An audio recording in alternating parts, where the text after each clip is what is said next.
2. 기도의 책 시편.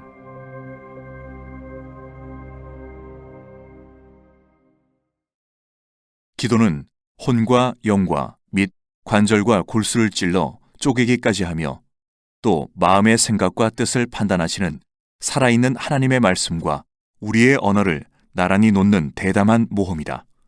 히브리서 4장 12절. 우리가 계속 입을 다물고 있다면 속마음이 폭로되는 일은 없을 것이다. 또한 우리가 이웃에 사는 남자나 여자 또는 아이들에게 부담 없이 말할 수 있다면 그들이 우리를 좋게 생각할 수 있도록 그럴듯하게 말하고 자기에게 불리한 말들은 마음에 감춰둠으로써 자신의 모든 것들을 다 보여줘야 하는 위기를 모면할 수 있을 것이다. 하지만 기도할 때 모든 말들은 그 말이 의미하는 그대로를 뜻하게 되며 우리는 우리의 거룩함을 이루시는 하나님과 직접적인 관련을 맺게 된다. 우리가 생각한 모든 내용들은 신앙적인 대화와 신비한 이야기가 되고 우리는 전혀 의도하지 않았고 그런 결과를 예측하지도 않았지만 영원한 무언가에 갑자기 관계하게 된다. 그런 이유로 많은 신앙의 대가들은 단단히 주의를 주었다. 신중하게 기도하라. 기도는 경솔하게 뛰어들 수 있는 일이 아니다. 우리는 기도할 때 레바논 백향목을 꺾어 부수시도다. 광야를 진동하시며 암사슴을 낙태하게 하시고 삼림을 말갛게 벗기시니 라는 말씀과 가까운 곳으로 우리를 이끄는 말들을 사용한다. 시편 29편 5절에서 9절. 우리는 기도할 때 두려움에 떨게 하며 영혼을 쇠약하게 하기에 충분한 말들을 사용한다. 화로다. 나여 망하게 되었도다. 나는 입술이 부정한 사람이요 나는 입술이 부정한 백성 중에 거주하면서 만군의 여호와이신 왕을 배웠음이로다. 이사야서 6장 5절. 우리는 기도할 때 우리가 전혀 원하지 않았던 곳에 이르는 극심한 변화를 경험하기도 한다. 그러면 우리는 하나님께서 우리 각자의 상태를 전혀 개의치 않고 우리에게 부여하신 새로운 성격의 삶에 분노하며 이를 거부하고 죽기보다 더 싫어하기도 한다. 여호와여 원하건대 이제 내 생명을 거두어 가소서. 사는 것보다 죽는 것이 내게 나음이니이다. 요나서 4장 3절. 우리는 하나님의 조건이 아닌 자신의 조건에 맞는 삶을 원한다. 기도는 우리로 하여금 하나님의 조건에 관계되는 모험을 감행하게 한다. 신중하게 기도하라. 기도는 우리가 원하는 일보다는 하나님께서 원하시는 일을 이루는 경우가 허다하다. 그 일은 우리가 지대한 관심을 쏟으며 계획했던 것과 전혀 다른 차원이다. 우리가 그 일의 진행 상황을 알아차렸을 때는 이미 돌이킬 수 없는 상황까지 벌어진 후다. 신중하게 기도하라. 기도는 위험하고 우리가 잘 알지 못하고 그것에 대비한 준비가 되지 않은 강력한 상태로 우리의 언어를 이끌어간다. 이러한 모든 사실을 깨닫자 너무나 많은 기도가 무기력하고 극도로 평범하고 진부하게 된 현실이 나를 당황스럽게 만들었다. 기도의 무기력함과 진부함은 평신도뿐 아니라 목회자들에게도 일반화되었다. 하지만 목회자들은 평신도에 비해 공적으로 드러나는 경우가 더 많기 때문에 기도와 관련된 부정적인 모습이 더 쉽게 눈에 띈다. 질문. 최상의 힘을 지니고 사용되는 언어가 침체되어 있는 맥없는 목회자 입에서 흘러나온다면 어떤 일이 일어나겠는가? 대답. 그의 말들은 하나님의 말씀이라는 토양에서 뿌리째 뽑힐 것이다. 소위 기도라 일컬어지는 그의 말들은 탁자를 장식하기 위해 원가지에서 꺾여 작은 꽃병에 꽂혀 있는 꽃과 같다. 그 꽃들은 물을 담아놓은 꽃병에 인위적으로 꽂혀 있는 동안 잠깐 동안은 아름다움을 발산한다. 하지만 그리 오래 가지는 않는다. 얼마 후에 꽃들은 떨어지고 아무 곳에나 버려진다. 그런 꽃들은 종종 저녁 만찬을 위해 식탁 정중앙에 놓이는 장식품으로 이용된다. 장식된 꽃은 만찬 분위기에 잘 어울린다.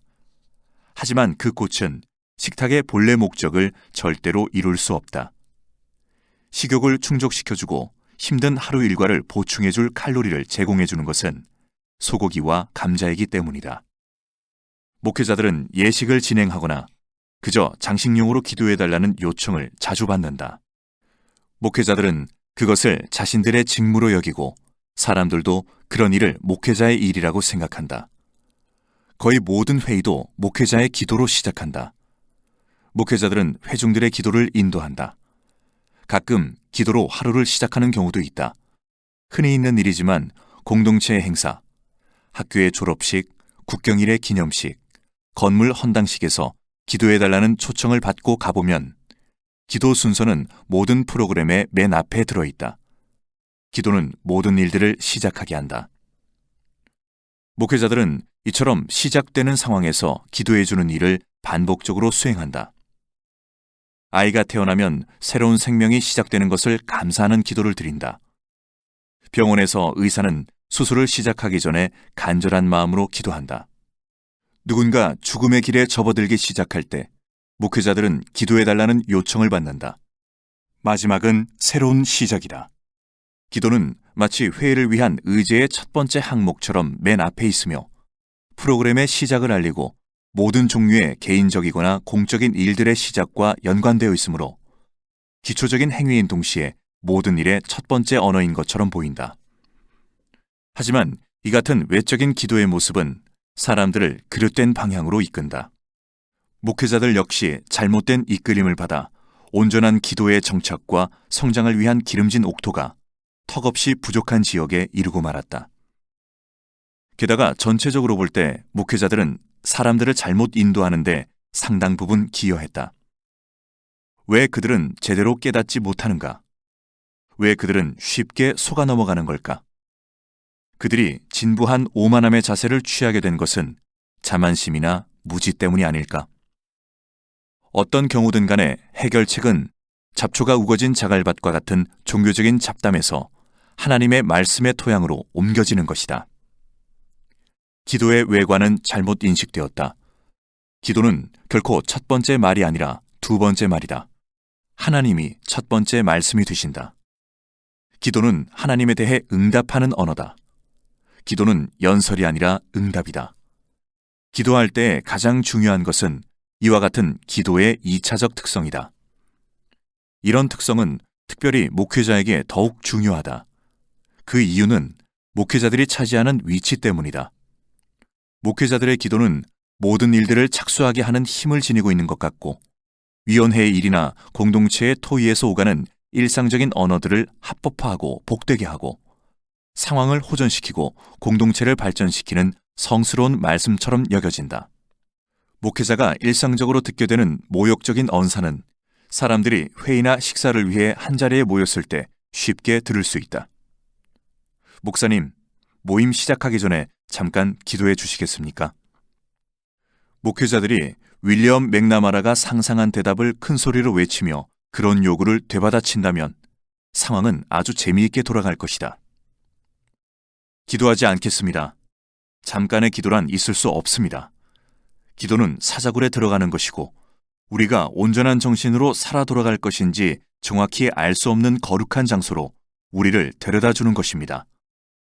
왜냐하면 기도는 살아계신 하나님의 손길 속으로 빠져드는 두려운 일이기 때문입니다. 나는 지금 목회자들더러 무례하게 굴어야 한다고 부추기는 것이 아니다. 그러한 외침은 소리 없이 울려 퍼지기 때문에 들을 수 없다. 내가 주장하는 것은 게으름이나 무지에 빠져 교인들이나 교회로부터 마치 장식용 꽃과 같은 기도를 부탁받고 순순히 응하는 목회자는 자신의 소명을 잃어버리게 된다는 것이다. 교회 안팎에서 만나는 대부분의 사람들은 기도가 해롭지 않은 것이며 공백을 메우거나 어떤 일을 시작하는 출발 신호라고 생각한다. 그들은 자신들이 실제 행동이라 부르는 것은 바로 그 일들 속에 있다고 생각한다. 기획안과 대화, 계획과 실행 등을 중시한다. 목회자들이 그러한 어리석은 생각들을 뒷받침하기 위해 거기에 맞춰 기도해 준다면 그것은 하나님에 대한 무례함이며 신성모독이다. 여기에서 드러나는 아이러니는 이것이다. 우리는 외관상 기도를 모든 일들의 맨 앞에 둠으로써 실질적인 기도의 가치를 손상시키는 데 일조하고 있다. 목회자들은 어떤 일을 시작하기 위해 기도를 해주는 것으로 천박하고 미숙한 세속주의를 합법적인 것으로 인정하고 축복한다. 그러면 모든 사람은 이제 더 이상 하나님에 대해 생각하지 않고 자신이 원하는 길로 나아갈 자유를 얻는다. 어쨌거나 기도 순서는 지나갔어. 이제 우리는 우리의 관심을 집중해야 하는 중요한 일을 시작할 수 있어. 우리는 이 일을 시작하기 전에 기도를 하는 독실한 믿음으로 하나님을 기쁘게 해드렸으니 이제는 우리에게 중요한 일들에만 전념해도 되는 자유를 얻은 거야. 목회자들이 이런 상황을 유발시킨 원인은 아니지만 그들은 그런 요구를 받고 협력하여 그릇된 관행을 지속시킴으로써 비난을 면치 못하게 되었다. 목회자들은 자신들에게 주어진 책임의 범위를 깨달았을 때 그런 책임을 수행하기 위해 모종의 행동을 반드시 해야 한다. 무슨 일을 해야 할까? 목회자들이 당장 해야 하는 일은 분명하다. 하나님의 말씀의 정황에 맞춰 기도를 회복해야 한다. 기도는 하나님의 관심을 이끌어내기 위해 아니면 은혜를 얻기 위해 고안해내는 내용이 아니다. 기도는 반응의 언어다. 첫 번째 말은 하나님의 말씀이다. 기도는 인간의 말로서 결코 첫 번째 말이나 중요한 말이나 시작하고 구체화시키는 말이 될 수 없다. 그 이유는 간단하다. 목회자는 절대로 첫 번째가 아니며 제1의 자리를 차지할 수 없기 때문이다. 목회자들은 기도가 거룩하고 고귀한 것이라고 생각은 하지만 거룩하지도 고귀하지도 않은 것처럼 취급하여 기도를 소홀하게 대한다. 실제로 그들이 하는 일은 기도를 언어로 이루어진 우상으로 만드는 것이다. 그리하면 기도는 목회자의 가치를 떨어뜨리고 심지어 목회자의 파멸을 가져오는 도구가 된다. 목회자들은 기도가 어떤 행사나 일을 시작하게 하는 첫 번째 말이라는 확신을 주변의 모든 사람들이 처해 있는 상황 속에 자주 잊게 된다. 따라서 목회자들은 자기 내면 속에 기도의 2차적 특성, 즉 반응의 언어라는 특성에 대해 완전하고 지속적인 인식을 유지하기 위한 방법을 개발해야 한다. 그렇지 않으면 그들은 자기도 모르는 사이에 언어의 우상 숭배에 빠져들고 결과적으로 자신마저 비참한 상태로 떨어진다. 우리는 다음과 같은 기도에 관한 사실을 반복적이고 효과적으로 상기할 필요가 있다. 언제나 그리고 어디서나 우리에게 다가오는 첫 번째 말은 하나님의 말씀이다. 우리 말이 그분에게 먼저 전달되지 않는다. 만나는 대다수의 사람들이 요청하고 선호하는 그와 같은 야만적인 기도에 대항하는 무기를 항상 날카롭게 유지하려면 부단히 경계하는 주의가 필요하다. 목회자는 창세기라는 숫돌에 경계의 날을 갈아야 한다. 하나님께서는 창조 때에 처음 말씀하셨다. 창세기는 창조의 사역이 태초에라는 말씀에 의해 이루어졌다고 설명한다. 하나님이 가라사대 빛이 있으라 하심에 빛이 있었고, 그런 말씀은 반복된다. 하나님이 가라사대, 하나님이 가라사대, 하나님이 가라사대, 하나님이 가라사대. 그렇게 반복되는 표현은 일정한 구조를 이루고 있다. 6일간의 창조 기간 동안 9번에 걸쳐 바요메르 엘로힘, 즉 하나님이 가라사대라는 말이 나온다. 하나님이 가라사대라는 말에는 창조하고 시작하고 모양을 형성하고 생기게 하고 정리하고 명령하고 축복했다는 의미가 내포되어 있다. 하나님의 말씀은 모든 만물을 생겨나게 한 창조적인 수단이다. 하나님의 말씀은 우리가 그 안에서 자신을 발견하게 되는 전체적인 실체들을 조직하셨다. 우리가 보고 느끼고 대하는 모든 것들, 바다와 하늘, 물고기와 새들, 플라타너스와 당근은 하나님의 말씀에 의해 생겨났다. 모든 만물, 세상의 모든 만물들이 하나님께서 말씀하심으로써 존재하게 되었다. 그가 말씀하심에 이루어졌으며 명령하심에 견고히 섰도다. 시편 33편 9절. 이러한 진리는 창조와 유사한 사역인 구원에도 그대로 적용된다. 사도 요한은 창세기를 뛰어난 솜씨로 풀어낸 글에서 이렇게 썼다. 태초에 말씀이 계시니라.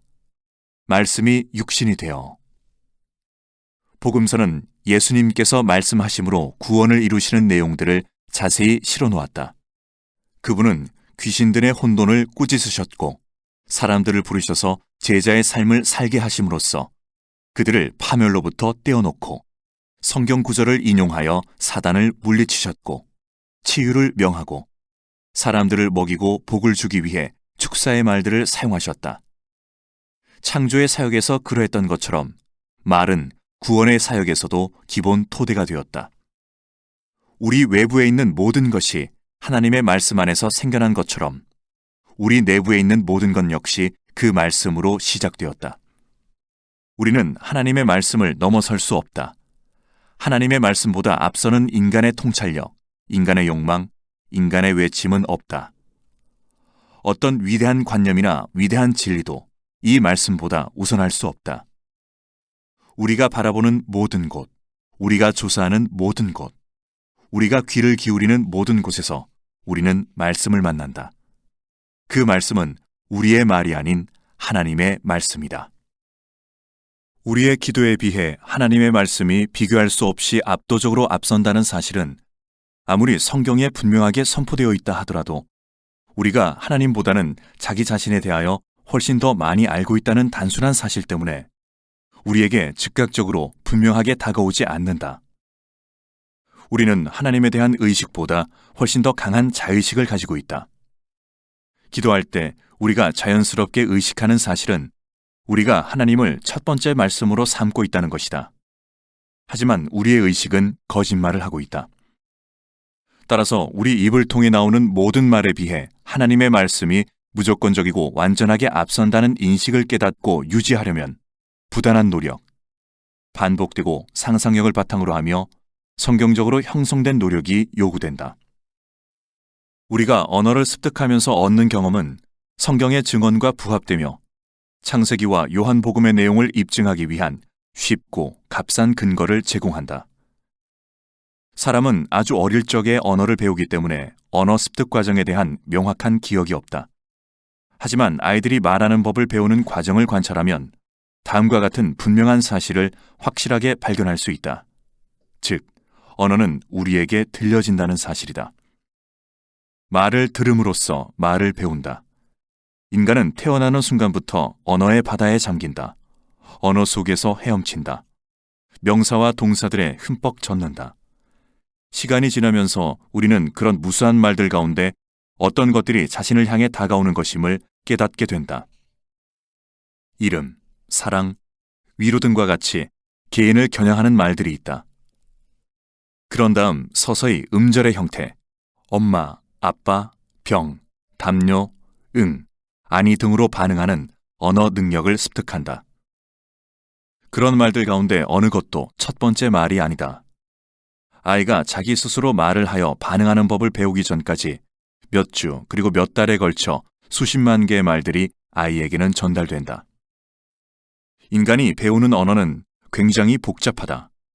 하지만 점점 더 많은 것들을 자신에게 말하면서 더 많은 사람들에게 반응하기 위해 소리와 침묵, 몸짓과 날카로운 소리, 웃음과 눈물 등의 모든 요소들을 선택하고 조합하고 변화시키는 능력을 그토록 어린 나이에 능숙하게 터득한다는 사실은 언제나 우리 스스로에게도 놀랍다. 우리는 어느 시점에 이르면 하나님께 반응하고 있는 자신을 발견한다. 언어를 사용하게 되는 과정을 설명하는 이러한 방법이 기도라는 단어를 설명하는 데에도 동일하게 적용된다. 기도는 우리에게 오래전부터 전해 내려온 최상의 존재에 대해 우리 안에 있는 모든 것들을 말로 표현하는 잠재 능력을 사용하여 반응하기 위해 사용되는 언어다. 기도는 성숙함에 이른 언어에 발달된 상태이며 우리에게 가장 포괄적으로 들려온 존재, 즉 하나님께 반응하는 데 적합한 존재가 되어가는 과정 속의 언어다. 이런 식으로 기도를 이해하면 다음 사실이 분명해진다. 기도는 특별한 경우를 위해 언어를 편협하게 사용하는 것이 아니라 우리 속에 있는 진정한 인간, 창조와 구원의 모든 부분을 성숙하게 표현하기 위해 언어를 가장 폭넓게 사용하는 것이다. 하지만 우리는 이러한 언어에 거의 관심을 기울이지 않는 문화 속에 살고 있다. 언어가 끊임없이 파괴되고 변형되는 사회 속에서 살고 있는 것이다. 질문.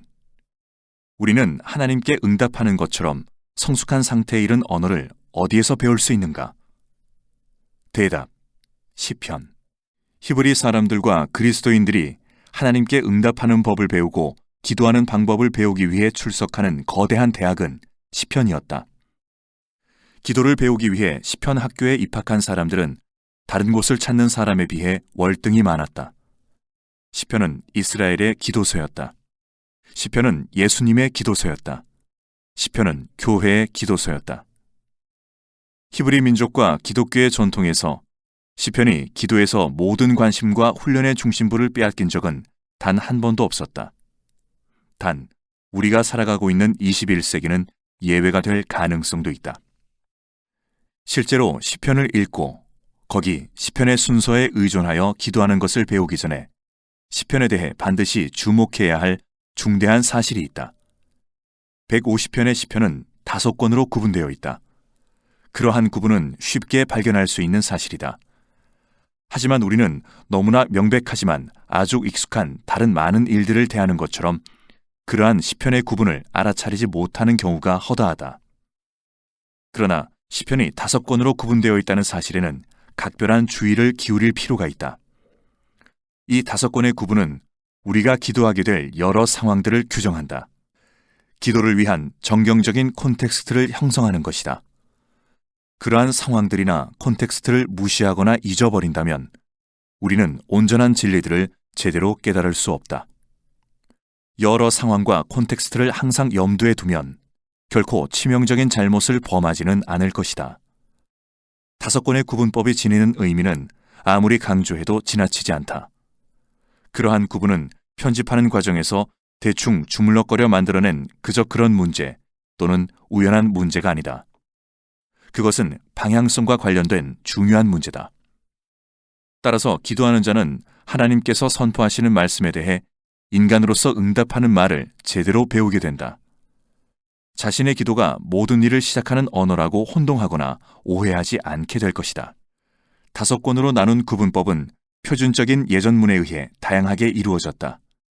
그러한 예전문이 처음 나오는 본문은 시편 41편에 있다. 이스라엘의 하나님 여호와를 영원부터 영원까지 송축할지로다. 아멘, 아멘.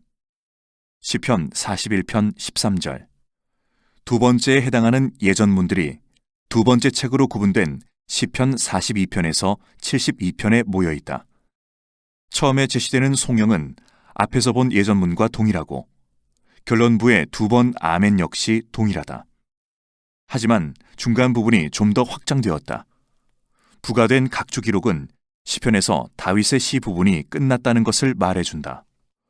홀로 기이한 일들을 행하시는 여호와 하나님, 곧 이스라엘의 하나님을 찬송하며 그 영화로운 이름을 영원히 찬송할지어다. 온 땅에 그의 영광이 충만할지어다. 아멘, 아멘. 이새의 아들 다윗의 기도가 끝나니라. 시편 72편 18절에서 19절. 시편 73편부터 89편은 최소한의 필수적인 내용으로 축약된 예전문을 담은 시들로 묶여 있다. 여호와를 영원히 찬송할지어다. 아멘, 아멘. 시편 89편 52절. 90편에서 106편까지를 4권으로 구분한 예전문은 앞의 것들과 동일한 내용으로 시작되지만 차츰 그 강도가 더욱 강해진다. 아멘이 모든 백성들아 아멘 할지어다라는 말 속에 부연되고 있다. 그리고 2번 아멘 가운데 두 번째 아멘이 여호와를 찬양하라, 즉 히브리어로 할렐루야라는 말로 대치된다. 여호와 이스라엘의 하나님을 영원부터 영원까지 찬양할지어다. 모든 백성들아 아멘 할지어다. 할렐루야. 시편 106편 48절. 5번째 책의 결말은 이중 결론이다. 더 중요한 사실은 이 부분이 시편 자체를 마무리하면서 107편에서 150편을 한 덩어리로 묶어 놓았다는 것이다. 시편을 마무리하기 위해 시편의 일상적인 표현 대신 할렐루야가 부과된 새로운 표현 방식이 채택된다. 찬양할지어다. 아멘. 할렐루야라는 말은 4번째 부분에서 표준적인 아멘을 보충하는 표현으로 도입되었다. 이제 할렐루야가 더 우세한 위치를 차지한다. 아멘에서 할렐루야로의 전환은 앞에 4권에 나오는 아멘을 바탕으로 한 위대한 확언이 5번째 책의 찬양의 결론으로 변화되는 것이다. 시편의 장엄한 결론은 예전문의 범위를 넓게 확장시키고 마지막 5편의 할렐루야 시편에서 반복된다. 146편에서 150편. 마지막 5편은 5권의 책을 상징한다. 시편 전체의 결론을 이루고 있는 5편의 시는 모두 할렐루야로 시작하고 할렐루야로 끝난다. 양쪽의 할렐루야 사이에는 찬양을 위한 신선한 내용이 소개되고 찬양의 다양한 차원이 전개된다. 마지막의 150편은 할렐루야로 시작되고 끝날 뿐만 아니라 각절이 할렐루야를 중심으로 회전하며 전개된다. 여호와를 찬양하라, 하나님을 찬양하라, 그를 찬양하라. 할렐루야와 찬양하라는 구절을 모두 합치면 13번에 이른다. 할렐루야의 포화이며 기쁨의 폭발이다. 할렐루야, 그의 성소에서 하나님을 찬양하며 그의 권능의 궁창에서 그를 찬양할지어다. 그의 능하신 행동을 찬양하며 그의 지극히 위대하심을 따라 찬양할지어다. 나팔 소리로 찬양하며 비파와 수금으로 찬양할지어다. 소고치며 춤추어 찬양하며 현악과 퉁소로 찬양할지어다. 큰 소리 나는 재금으로 찬양하며 높은 소리 나는 재금으로 찬양할지어다. 호흡이 있는 자마다 여호와를 찬양할지어다. 할렐루야. 시편 150편 1절에서 6절. 어떤 편집자나 편집위원회가 이 부분에 개입하여 활동한 것이 분명하다. 시편 전체에 걸쳐 수집과 배열의 흔적을 보여주는 증거들이 많이 널려 있다.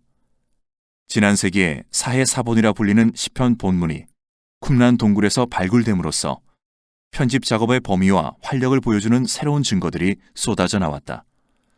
아마도 이러한 편집 작업은 최소한 2세기에 걸쳐 진행되었을 것이다. 그러한 모든 편집 활동은 기도가 이스라엘에서 지대한 관심을 받았다는 증거다. 이스라엘 민족에게 있어서 기도를 배우고 훈련할 수 있다는 수단을 제공받고 삶의 구체적인 현실에서 하나님께 반응하는 것은 그들의 최대의 관심사였다. 기도는 말씀 그 자체를 듣기 위한 방편과 함께 최고의 위치를 차지했다. 그러나 영감을 통해 편집된 시편에서 가장 명백하고 분명한 부분은 마지막 결론인데 그 시의 형태들은 유난히 눈에 띄고 명확하다. 이스라엘의 기도는 각 특성에 맞도록 5부분으로 구분되었고 그러한 구분, 책들은 서로 선명하게 구별되어 있었다. 번호도 정해졌다. 하지만 한없이 계속되지 않고 적당한 부분에서 끝을 맺었다. 5번째 책으로 구분되어 있는 결론은 장엄한 대미를 장식한다. 시편은 5책으로 구분되어 있다. 더 이상의 책은 없을 것이다. 왜 그런가? 이처럼 5개로 구분된 기도의 묶음들은 성경의 처음 5책, 모세 오경과 조화되도록 배열된 것처럼 보이기 때문이다. 하나님의 말씀, 토라가 인간의 응답, 시편과 대조되고 연결되어 있다. 크리스토프 바르트는 이것을 모세의 5책 속에 제시된 하나님의 말씀에 대한 믿는 자들의 5배의 응답이라 불렀다. 우리가 어떤 말을 들었을 때 그 방식은 그 말의 내용보다 더 중요할 때가 종종 있다. 형식은 내용 못지않게 많은 것을 전달해준다.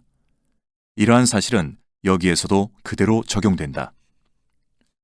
시편의 5가지 모양을 형성하기 위해 취한 관심과 기술은 일반적으로 시편에 주어진 것보다 훨씬 더 많은 해석학적 관심을 요구한다. 목회자가 이러한 사실을 깊이 숙고하고 관심을 기울인다면 기도의 힘을 잃게 하는 중대한 질병에 놀라울 정도로 잘 대처하게 될 것이다. 히브리인들은 그들의 성경을 크게 3범주로 나누었다. 히브리 성경의 첫 번째 부분인 토라는 주로 하나님께서 하신 말씀으로 인식되었다. 하나님께서 우리들에게 말씀하시기를 원하는 모든 내용이 토라에 들어있었다. 토라는 기초가 되는 성경이다. 성경에 계속해서 이어지는 모든 내용들이 토라로부터 파생되었다. 히브리 성경의 2번째 주요한 범주는 선지서다. 수세기에 걸친 역사적 상황 속에서 변화하는 토라를 제시한다. 세 번째 범주는 시가서다. 거기엔 토라에서 듣고 선지서에서 경험한 하나님의 말씀에 대한 인간의 반응이 담겨 있다. 때때로 이러한 반응들은 욥기나 잠언에서처럼 지혜로운 사상으로 나타난다. 그러나 토라와 선지서에 대한 대부분의 반응은 시편에 나타난 기도다. 시편은 시가서에서 지배적인 위치를 차지하고 있으며 하나님의 백성이 그분의 말씀에 기쁨으로부터 반응하는 것이 무엇을 의미하는지 가르쳐주는 중요한 자료들을 제공한다. 4세기에 활동한 신학자이며 주교였던 아타나시우스는 시편이 성경에서 차지하는 독자적인 위치를 지적한 바 있다. 즉, 대부분의 성경은 우리에게 말을 하지만 시편은 우리를 위하여 말한다는 것이다. 그러므로 5권으로 정리된 시편의 구분은 다분히 전략적이다. 하나님께서 우리에게 하신 모든 말씀은 반드시 우리의 응답을 요구한다. 하나님의 말씀 가운데 어떤 것도 응답되지 않을 수 없다. 하나님의 말씀은 단순히 말하여짐으로써 완성되지 않는다. 그 말씀은 응답되어야 마땅하다. 하나님의 창조, 구원의 말씀이 5책으로 되어 있으므로 하나님의 말씀에 대한 우리들의 믿음, 순종의 말도 5책으로 구성된다. 5은 5과 조화된다. 마치 굳게 잡은 2손의 5손가락들이 서로 일치하는 것과 마찬가지 원리다. 하지만 한 단계 더 나아가 토라의 말씀에 대한 시편의 응답을 구체적으로 살펴보기 시작하면 당황하게 된다. 2가지 주제가 일치하지 않기 때문이다. 토라는 아담에서부터 모세까지 연대기적인 순서에 따라 진행된다. 시편은 전혀 시간적인 순서로 배열되어 있지 않고 뒤섞여 있으며 토라에 구체적으로 조화되는 것은 하나도 없다. 게다가 찬양 시편, 애가 시편, 고백 등 주제별 모음처럼 다양한 시편들을 함께 모아놓은 배열의 기준도 없다. 시편의 5책은 저마다 무작위로 뭉쳐진 모든 종류의 기도들을 담고 있다. 분명하게 인식할 수 있는 몇몇 하위 그룹은 있다. 제2권은 다윗의 생애의 역사적인 상황들에 어울리는 시편들의 모음을 담고 있다. 제3권은 아삽과 고라가 대중예배와 관련하여 기록한 시편들을 담고 있다. 제5권에서는 성전 순례와 연관된 시편들이 눈에 띄게 연속되어 있다. 하지만 그와 동시에 5권의 시편에는 다양한 종류의 시편들이 함께 포함되어 있다. 이처럼 각 권의 내용을 명확하게 구분해서 배열해 놓지 않은 것은 시편 전체를 5권으로 구분해 놓은 것 못지않게 의도적인 행동으로 보인다. 그 이유는 어렵지 않게 알 수 있다. 그 단순한 이유에 대한 응답은 판에 박힌 교리 교육이 아니다. 교리 교육은 살아있는 사람들 사이에서 일어나는 의사소통의 방법이 아니기 때문이다. 하나님께서 우리 속에 넣어주신 생명은 놀라울 정도로 다양하고 무한히 복잡하다. 판에 박힌 응답은 하나님의 말씀으로 우리에게 주어진 눈부신 창조성과는 어울리지 않는다. 우리에게 요구되는 것은 구체적인 말씀에 대한 특별한 응답을 배우는 것이 아니라 각자의 개인적인 언어 속에 우리에게 말씀하신 하나님의 말씀에 정확히 반응하는 능력을 습득하는 것이다. 하나님은 성경 속에서 그리고 그리스도 속에서 또한 우리의 변화하는 상황과 다양한 믿음의 수준에서 우리에게 말씀하신다. 우리는 삶의 모든 범위를 가로질러 점점 발전되는 순례의 여정을 거친다. 우리는 그 속에서 말씀하시는 하나님의 모든 말씀에 개인적으로 그리고 폭넓게 반응하기에 충분한 어휘와 구문들을 필요로 한다. 따라서 시편 1편은 창세기 1장에 대한 표준적인 기도 응답이 아니며 시편 2편은 창세기 2장에 대한 응답이 아니다. 시편 1편은 어떤 날에는 출애굽기 16장에 그리고 다른 날에는 신명기 4장에 응답하는 방법으로 우리에게 제공해주는 말씀과 운율을 소개하는 역할을 한다. 내가 민수기 22장을 17살 학생일 때 읽었던 방법과 45살의 목회자가 되어서 읽은 방법은 모두 달랐지만 두 경우 모두 정확했다. 그러나 나의 반응은 인격적이고 물리적인 실제의 현실을 통해 순종과 믿음을 드러낼 때에만 정확했다. 나는 연속성을 유지하기에 충분할 만큼 폭넓고 어릴 때와 어른이 되었을 때의 경험을 하나로 묶어 평생에 걸친 미묘한 의미의 차이를 표현하기에 충분할 만큼 유연하며 인간의 모든 상황을 구성하는 요소들, 죄악과 구원, 자비와 은혜, 창조와 언약, 불안과 신뢰, 불신과 믿음의 모든 영역을 탐구하기에 충분할 정도로 용기 있는 언어를 필요로 한다. 시편은 이와 같이 폭넓고 유연하고 용기 있는 언어다. 칼뱅은 150개의 시편을 영혼의 모든 부분을 보여주는 해부도라고 불렀다. 인간이 느끼고 경험하고 말할 가능성이 있는 모든 것은 이미 시편 속에서 하나님 앞에서 표현되었다. 독학으로 기도를 배우려고 고집을 피운다면 우리의 기도는 아무리 유창하다 하더라도 낮은 수준에 머물러 있을 것이다. 분명히 우리의 기도는 대중적인 시장 원리에 따라 많은 요구들로 이루어지기도 하지만 다른 한편으로는 우리의 하찮은 믿음에 의해 제한되기도 한다. 그러나 목회자는 광활한 언약의 나라에 거해야 하고 모든 부류의 사람들과 그들의 방언에 익숙해야 하며 눈에 보이는 풍경의 구석구석까지 샅샅이 알고 있어야 한다. 단순히 관광 안내원처럼 그것들에 관한 지식을 가지고 있는 것이 아니라 그 속에서 자라난 사람처럼 그들 속에서 편안함을 느껴야 한다. 동산에서 뛰어놀고 들판에서 일하며 사랑에 빠지기도 하고 상처를 받고 거기에서 회복되어야 한다.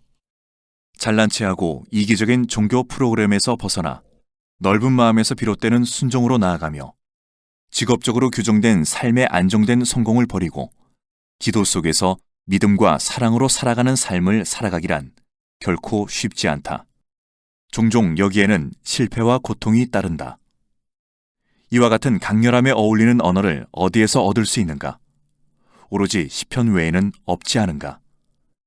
신앙 공동체의 지도자로 부름받은 자들이 시편 속에서 견습 기간을 거치는 것은 필수 과정이다. 그것은 일종의 명령이다.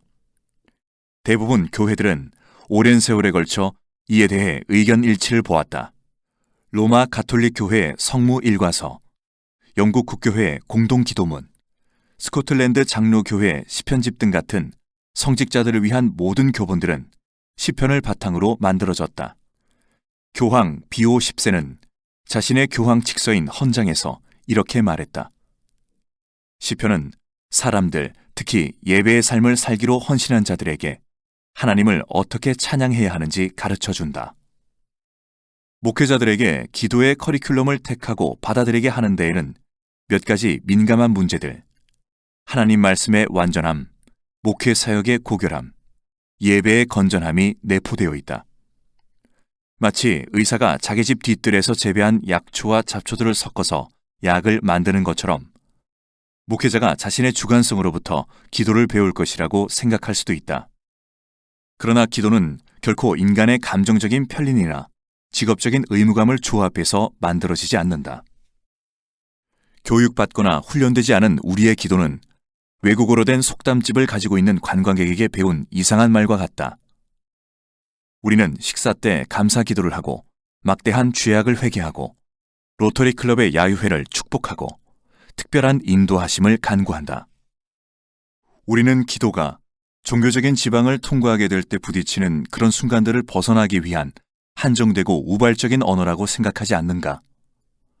하지만 우리의 모든 생애가 거기에 연루되어 있다. 우리는 지금 살고 있는 지역의 언어에 능통해야 한다.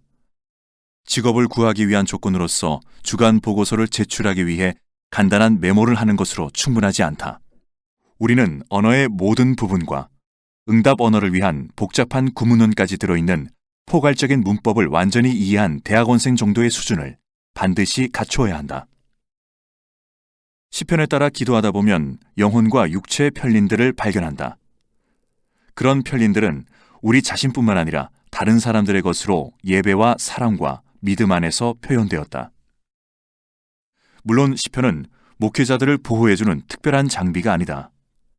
기도하는 모든 사람들은 그리스도인이나 유대인이나 상관없이 기도하는 그들의 음성을 시편 속에서 발견한다. 목회자들은 다른 사람들을 위해 기도하고 그들에게 기도하는 법을 가르치는 특별한 책임을 맡은 자들이다. 따라서 목회자들이 시편에 대해 무지하거나 시편에 무관심한 것은 직무유기다. 암브로시우스는 특이한 은유를 사용해 시편을 다음과 같이 표현했다. 시편은 모든 영혼의 유익을 위한 체력 단련장과 같고 덕행의 경기장이다. 거기에서 여러 상이한 종류의 운동들이 그 앞에 펼쳐진다. 그는 많은 종목들 가운데 자신이 면류관을 얻을 수 있는 훈련을 하기에 가장 적합한 것을 선택할 수 있다. 도널드 밀러 박사는 모세오경에 대한 일종의 미드라시를 만들었다. 그것은 모세오경에 내포되어 있는 요구들을 보여주었는데 그 요구들은 다윗의 5책에 의해 기도로 형성되어 있는 열정적이고 개인적인 강렬함을 지니고 반응해야 하는 것이었다. 다음은 그의 주장을 요약해 놓은 것이다. 창세기는 하나님께서 태초에 하신 말씀이다. 창세기에 담긴 모든 내용은 미발달 단계에 있다. 말씀의 씨앗이 우주와 세계와 인간 존재들, 아브라함 속에 나타난 믿음의 삶을 품고 있다. 모든 것의 시작이 여기에 있지만 아직 자궁에서 보호를 받고 있으므로 뚜렷이 드러나지는 않는다. 우리는 노아 홍수 이전의 사람들과 족장들에 대해 거의 알 수 없다. 시간과 지리에 광범위한 간격이 있고 게다가 우리에게 남아있는 것은 오로지 몇 가지 사실들과 몇몇 이야기뿐이다. 이러한 모든 것들로부터 무엇이 생겨나겠는가?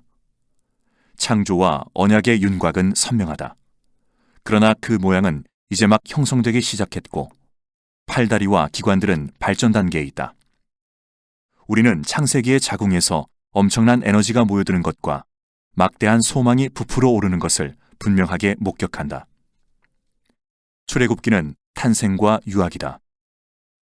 오랜 세월에 걸친 창세기의 임신 기간이 하나님의 백성의 탄생을 가져온 해산으로 이어진다. 결코 쉬운 해산이 아니었다. 애굽에서 고통스럽고 힘에 겨운 진통이 있었고 홍해에서의 산고를 거친 후 불가사의하고 기적적으로 먼 해안가에서 새롭게 태어남이 있었다. 이러한 출생을 축하하는 커다란 기쁨이 흘러나왔다. 노래하고 춤추며 찬양하고 감사했다. 유아기에 접어든 백성들은 시내산 자락에서 하나님의 백성으로서 알아야 할 첫 단계를 배우고 첫 번째 교훈을 받았다. 이것은 하고 저것은 하지 말라는 명령이었다. 그들이 발을 내디딘 이 세계는 매우 위험했다. 하나님의 광대하신 선하심이 있었지만 죄악의 유혹으로 인하여 많은 위험이 도사리고 있었다. 출애굽은 이러한 유아기의 백성들을 보여준다. 물을 바위 틈에서 끌어올리고 걸음마를 가르치며 생명과 존재를 부여하신 하나님 앞에 예배의 백성으로서 나아가고 반응하는 법을 보여주었다. 레위기는 유년시대다. 성장기에 있는 백성들은 하나님의 자비하심과 심판 아래서 살아가는 삶의 ABC를 배운다. 그들이 직면해야 하는 엄청난 사실은 하나님 그리고 하나님과 그들 사이의 관계다. 그 관계는 무수하게 상이한 방법으로 방해되고 진정되고 중재되었다. 그들은 믿음의 관계에 내포된 다양한 측면의 이름들을 배웠고 관계가 빗나갈 때 어떻게 해야 하는지 배웠다. 지리 혹은 물리학 또는 문법을 배우기가 그보다 훨씬 쉬웠다. 레위기는 교훈을 시청각적으로 제시함으로써 주제를 상당히 쉽게 만들어 주었다. 죄악과 은혜에 관한 추상적인 토론보다는 시각적이고 실제로 만져볼 수 있는 대상들, 곡식 한 대접, 암소, 속죄의 염소로 제시되었다. 모든 것은 육체적으로 참여하는 의식 몇 가지, 간단한 행위를 동반한 그림의 형태, 제사들로 제시되었다. 레위기는 하나님의 백성들이 처음으로 하나님의 말씀을 배우는 데 필요한 쉬운 교재였다. 민수기는 청년기다. 백성들은 성인의 시기에 도달하여 광야 생활의 불편함을 헤쳐나갔다. 권위에 도전했고 자신들이 누구인지 알기 위해 애썼다. 그들은 더 이상 어린아이가 아니었지만 스스로의 삶을 살아가기에 충분한 경험을 하지는 못했다. 그들은 엄숙한 믿음의 생활을 하기 이전 상태였던 안전하고 어머니 품속 같은 애굽 생활을 그리워했다.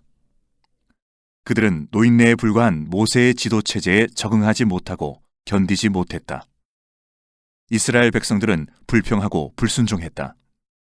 투덜대고 불만을 쏟아놓았다. 애굽에서의 출생과 가나안에서 받을 기업 사이의 어디쯤에서 그들은 청년기의 혼란에 빠져 허우적거렸다. 신명기는 성인기다. 마지막으로 백성들은 하나님 안에서 성숙하게 자라난다. 그들은 믿음의 삶 속에서 성장했고 약속의 땅을 기업으로 받을 수 있게 되었으며 그 땅에서 책임 있는 삶을 살 수 있게 되었다.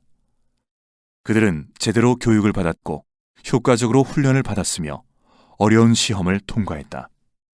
하나님께서는 그들을 위해 준비해 두신 것을 그들에게 맡기려고 하셨다. 이스라엘 백성들이 그들의 자리를 찾으면 역사의 전면에서 물러나려 했던 모세는 그들이 40년 광야 생활에서 경험한 모든 내용들을 설교 형식으로 들려주었다.